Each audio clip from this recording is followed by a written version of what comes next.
everyone. Today we will continue about addition number. Are you guys ready? Okay, let's start.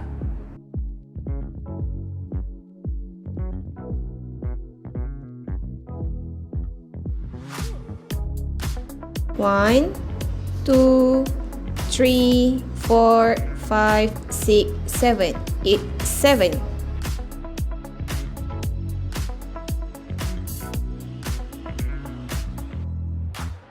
One, 2, 3, 4, 5, 6, 7, 8, 9. It's 9.